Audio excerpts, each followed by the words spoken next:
Mic check 1 2 1 2. It's the Y2K collector coming at you with a Monday evening video. Hopefully your Monday treated you well.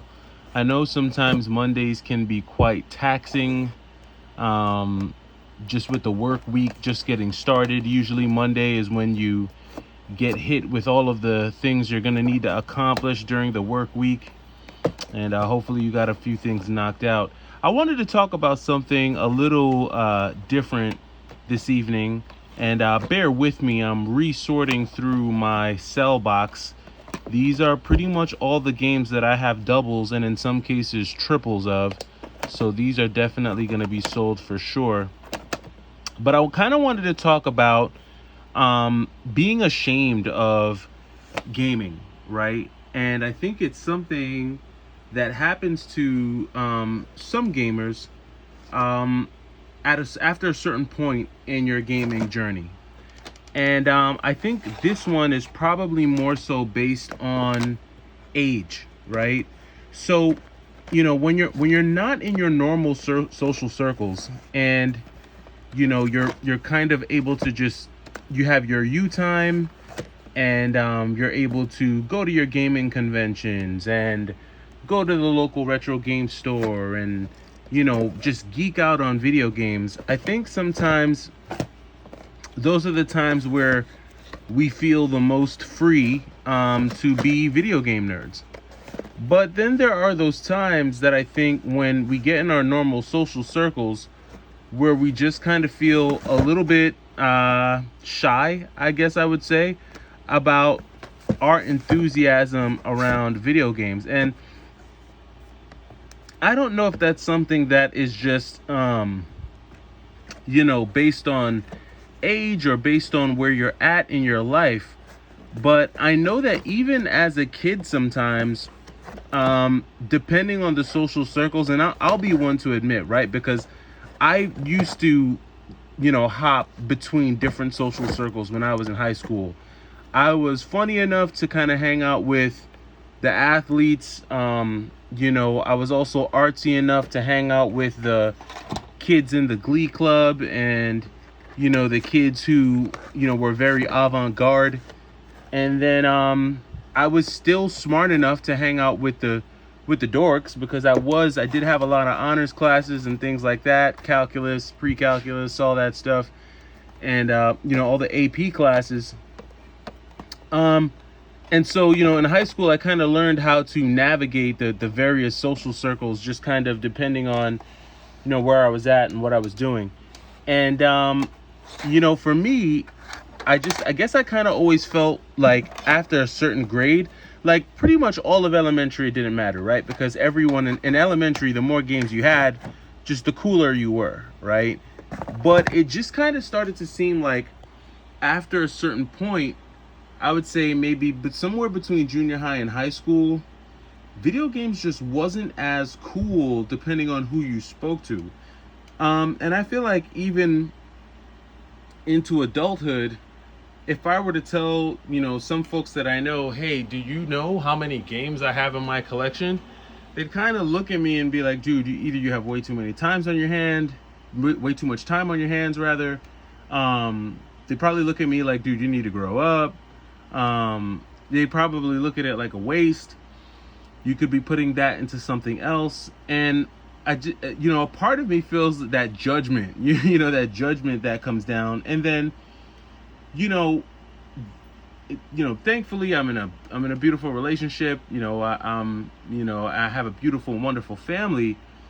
But for like the guys who are single out there, and maybe you don't have a girlfriend, maybe you don't have a lady, perhaps you don't have much luck with the ladies, video games don't really help you in that department, is what I've come to find. Like most young women who are, out seeking male companionship, if you mention to them that you are, a gamer, that you have a huge video game collection, that you're super into video games, that usually is not a huge turn on for them. In fact, I've seen more often than not where that will actually turn more women off. It'll turn them away from you, because they just don't view video games, depending on, again, your age and where you're at in life, as something that should be the focus. And so when you have a collection, especially a large collection, or you spend a lot of your time researching video games and playing video games, it just kind of gives off this perception that you've had this like somewhat failure to launch in life, and that you're still stuck in this space of like prepubescence. And I think that that's a very real conversation, that a lot of times gamers don't, that we just don't have, because I think we become very satisfied and comfortable in our gaming social circles, in our gaming ecosystem, where everyone we know plays games, and everyone we know loves games, and everyone we know goes to gaming conventions. But then, when it comes to interacting with the rest of the world, we're completely like a fish out of water, so to speak. We don't know how to engage, we don't know how to interact, and it's almost like we don't know how to be social outside of the context of video games. And I feel like this is a very interesting topic and something that's worth discussion, and I'd really like to know your thoughts down in the comments. Do you think that there's any truth to these ideas and to these concepts, or do you think that we're living in a day and age today where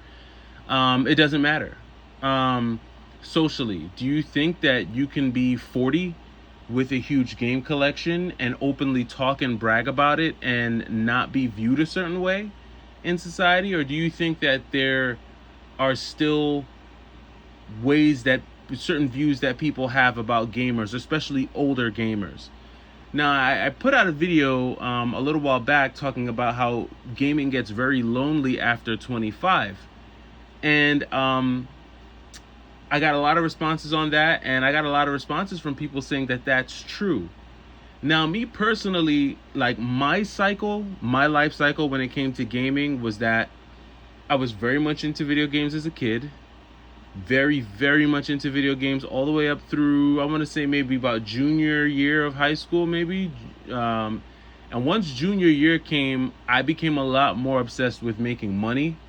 So that was when a lot of my time was just spent working jobs. I'd work part-time jobs, cut grass, run errands, work for different companies. I worked for my mom's company for a while. I did different things, and then, because my main goal was to get a car. I was obsessed with getting a car while I was in high school. So the obsession with getting a job, getting money, buying a car, and just doing all the stuff that you would do between the ages of like 16 and 25 or so, that's where my mind was at. I really wanted to be independent, and just naturally, because that's where my attention was, I slowly but surely moved away from video games completely. Like, I wasn't playing video games at all, any types of video games. Then once I got into college, like around my sophomore year, it wasn't until I realized that I had actual downtime that I started to say, okay, I've got this downtime. What can I what can I do during my downtime? And I remember getting a Game Boy Micro for Christmas one year, or Valentine's or something. It was like Christmas, I think, one year. I got a Game Boy Micro, and that's what got me back into Game Boy Advance games. And I'll never forget two games that I played a lot when I was in college. One was Shaman King. That was a great game. I played that game a lot. And Street Fighter Alpha. That was another game I played a ton on the Game Boy Advance. And that was probably like sophomore year of college. And then like around junior year of college, I don't know what happened to my Game Boy Micro. I lost it. Something happened to it. Something happened to that thing. I don't know where it went. And but sophomore year in college, I went and I got my hands on a PlayStation 2 Slim, and that was when I picked up Marvel vs. Capcom 2, and I was playing that a lot. Oh, that and Kingdom Hearts a lot in my apartment when I was in my junior year of college. And then, of course, I graduated. Like 60% of the crap that I had in my apartment went missing over the summer. I don't know what happened to any of that stuff. That stuff is probably just, who knows where half that stuff is now. And then pretty much when I graduated from college and I started doing internships and like launching off into my actual career, once again, it was a video game drought. Like, I had no games, I wasn't doing anything, because now I'm in my early 20s. And I would say probably between like my early 20s all the way up until like 30s was when I don't think I even owned a system. Didn't have a system. Well, I will say this. I did have systems, but I just didn't know where they were because I wasn't playing those video games. Now, don't get me wrong. Like, in between that decade, I would play like friends in Mario Kart, because, everyone had a Wii during the early 2000s. So you go to someone's house and they have a Wii, someone's busting out the Mario Kart, you're playing that. Smash Bros, I was playing that, right? So there are just certain games that you're gonna play, especially if you're around a lot of people. But just personally, I never had a video game collection that I would talk about and things like that. It wasn't until I got into my 30s that I actually found my Dreamcast again, and my old copy of Marvel vs. Capcom 2 on the Dreamcast, and then started slowly building up my collection. But even in doing that, I was only sharing that with a small group of friends, maybe about 2 of my guy friends, and we would get together and play video games at night. We'd literally get together at night and play Kart and Smash Bros. And Capcom 2. And we were all at that point where we were like leaving our 20s and going into our 30s. But once I, buckled down, it was in a serious relationship and started a family, things kind of tapered off again and then built back up once the pandemic happened. So, it was, for me, it was an up and down progression. It was never like a steady flow of like gaming. And it always seemed like the more my social life picked up, the less I really cared about video games. Not intentionally, but just because I was sidetracked and distracted. And now that I'm in a space where I'm pretty much seeing the same people every day and I'm really just interacting with my family, it's a lot easier for me to kind of just weave myself into the gaming community, because there's really not a lot happening for me socially at this age and stage of life. And so once you start to hit your 30s and your 40s and things stabilize for you, it's really your gaming communities. You have to seek that out, right?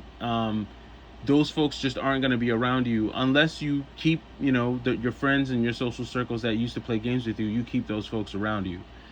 And so I think, just for the casual gamer or for the casual collector, and I guess, someone said that I'm definitely not a casual collector based on my collection.